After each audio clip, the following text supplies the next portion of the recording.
যিশু দেন মানব সবে জীবনদায়ী বাক্য। ও ভাই শুনো প্রেমের গাবে জীবনদায়ী বাক্য।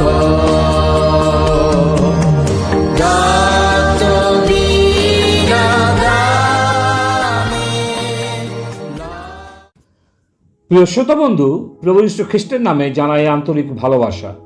আজও আলোচ্য বিষয় আপোষ বা বোঝাপড়া। গতকাল আমরা ফরৌনের দ্বিতীয় আপোষের কথা দেখছিলাম।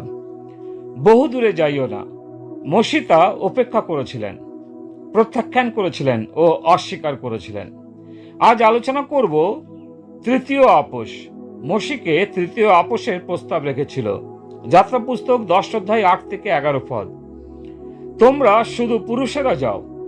মশি ও হারন ফরৌনের নিকটে পুনর্বার আনিত হইলেন, আর তিনি তাহাদিগকে কহিলেন, যাও, তোমাদের ঈশ্বর সদাপ্রভুর সেবা করো।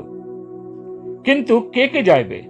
মশি কহিলেন, আমরা আমাদের শিশু ও বৃদ্ধদিগকে, আমাদের পুত্র কন্যাগণকে এবং গোমেশাদি পালও সঙ্গে লইয়া যাইব, কেননা সদাপ্রভুর উদ্দেশ্যে আমাদের উৎসর্গ করিতে হইবে। তখন ফৌরন তাহাদিগকে কহিলেন, সদাপ্রভু তোমাদের সেই রূপ সহবর্তী হন, যেরূপ আমি তোমাদিগকে ও তোমাদের শিশুগণকে ছাড়িয়া দিব। দেখো, অনিষ্ট তোমাদের সম্মুখে, তাহা হইবে না। তোমাদের পুরুষেরা গিয়া সদাপ্রভুর সেবা করুক, কারণ তোমরা তো ইহাই চাহিতেছ। ফৌরন ঈশ্বরের শাস্তি দেখতে পেয়েছিল। শিলাবৃষ্টি কিভাবে মিশরের ক্ষতি করেছে, তথাপি হৃদয় কঠিন করেছে, আর ইসরায়েলিদের ছেড়ে দিল না।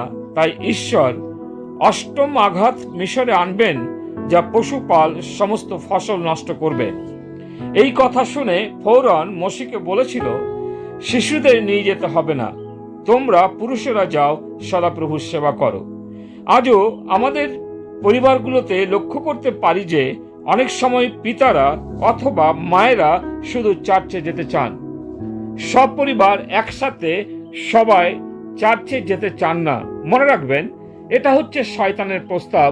কেবল পুরুষেরা যাবে সদাপ্রভুর সেবা করতে, মানে আরাধনা করতে। প্রিয়, চিন্তা করুন তো, আপনি কেন একা মণ্ডলীতে যান?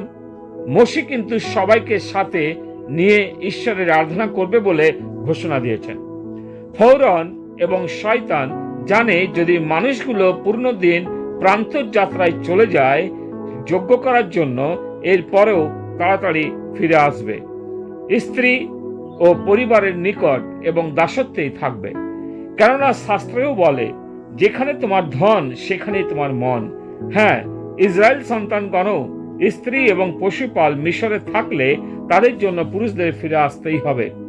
শয়তানও আপনাকে চার্চে যেতে দেবে যদি আপনি বাড়ি ফিরে গিয়ে একই রকম ভাবে তার সেবা করেন, যেটা ঈশ্বরকে 1 ঘন্টার সময় দেওয়া সপ্তাহে 1 দিন এবং বাকি 167 ঘন্টা নিজের ও শয়তানের জন্য। প্রিয়, আজ আমাদের চিন্তা করতে হবে, আমরা কতটা সময় ঈশ্বরের জন্য ব্যয় করছি। এটা একটা মানানসই আপোষ। পুরুষেরা যাও, অভিভাবকরা সদাপ্রভুর সেবা করবে, কিন্তু সন্তানেরা নয়।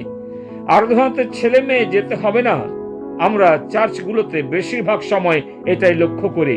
বাবা অথবা মা যখন চার্চে, তখন তাদের ছেলে ও মেয়ে কোথায় থাকে, কি করে, কিছুই জানা নেই। মনে রাখবেন, এটা একটা ভয়ঙ্কর দিক। ছেলে মেয়েরা ঈশ্বর থেকে আমাদের জীবনের বড় উপহার। তাদেরকে যত্ন সহকারে সৃষ্টিকর্তাকে ফিরিয়ে দেওয়া উচিত। অতএব পুরো পরিবার নিয়ে আধ্যাত্মিক সভাগুলিতে যাওয়া উচিত। এ হচ্ছে শয়তানের প্রস্তাব, যেন আপনি একাই ঈশ্বরের উপস্থিতিতে যান। বেশিরভাগ পরিবার নিজেদের ছেলে মেয়েদের নিয়ে আফসোস করেন। পুরুষেরা প্রান্তরে থাকবে এবং সন্তানেরা মিশরে থাকবে। এটা একটি ব্যতিক্রম, বিশৃঙ্খলা এবং অস্বাভাবিক। এক ব্যক্তি কি দুটোর সেবা করতে পারে? না। এক বন্ধুর কথা জানি, যিনি কানাডাতে থাকেন। তিনি প্রেরিতের 16-31 পদে যে প্রতিজ্ঞা রূপে দাবি করেন, তুমি এবং তোমার পরিবার প্রভু যিশুতে বিশ্বাস করো, মানে তার সমস্ত ছেলে মেয়েরা ও নাতি নাতনি এবং ঈশ্বর যিনি বিশ্বস্ত, তিনি সাহায্য করেছেন পূর্ণরূপে, সকলেই ঈশ্বরের সেবাতে নিয়োজিত এক সুখী ও সঙ্গবদ্ধ পরিবার রূপে। হে অভিভাবকগণ, এটাই যথেষ্ট নয় যে আমাদের ছেলেমেয়েরা পরিত্রাণ পায় বা পেয়েছে, কিন্তু তাদেরকে মিশর থেকে বের করে আনুন, সেই সীমান্ত এলাকা থেকে দূরে নিয়ে যান, মিশরের শিবির থেকে বহু দূরে নিয়ে যান প্রভু যিশুর উপস্থিতির সাথে। সাবধান, আপোস থেকে যে ছেলে মেয়েদের চার্চে বা প্রার্থনা সভাতে পাঠাচ্ছি এক পরিবারের বা মা বাবার প্রতিনিধি রূপে।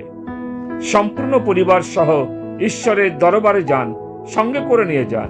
মসি বলেছিলেন, পুরুষ স্ত্রী, যুবক, শিশুরা, বৃদ্ধগণেরা সকলেই 3 দিনের পথ প্রান্তরে যাবে। এখানে কোনো আপোস করা যাবে না। মসি ও হারন ফোরনের প্রস্তাব গ্রহণ করেননি, তাই মসি ইসরায়েলীয়দের মিশর থেকে মুক্তি দিতে পেরেছিলেন। আসুন আপোস থেকে দূরে যাই, সব পরিবারে ঈশ্বরের সেবা করি। পিতা ঈশ্বর, আমরা তোমাকে ধন্যবাদ দিই। আজকের এই সকালেও প্রভু আমরা দেখেছি আপোসের বা বোঝাপড়ার জীবন। মসির কাছে বারে বারে প্রভু প্রস্তাব এসেছিল, কিন্তু তিনি সেই প্রস্তাবকে অগ্রাহ্য করেছেন, কারণ তিনি তোমার বাধ্য ছিলেন। তুমি তাকে যে বলেছ 3 দিনের পথ যেতে হবে, তিনি সেই বাধ্যতা রূপে তিনি তার পরিবার সহ সন্তানদের নিয়ে প্রভু প্রান্তর যাত্রায় গেছেন। প্রভু তোমাকে ধন্যবাদ দিই, সমস্ত আমাদের শিক্ষার জন্য দিয়েছ। আমাদের সাহায্য করো যেন আমরাও আমাদের পরিবার নিয়ে সব পরিবারে তোমার দ্বারে, তোমার প্রাঙ্গণে, তোমার মণ্ডলীতে উপস্থিত হই। প্রার্থনা মুক্তিদাতা প্রভু যিশু তোমার নামে চাই, আমেন।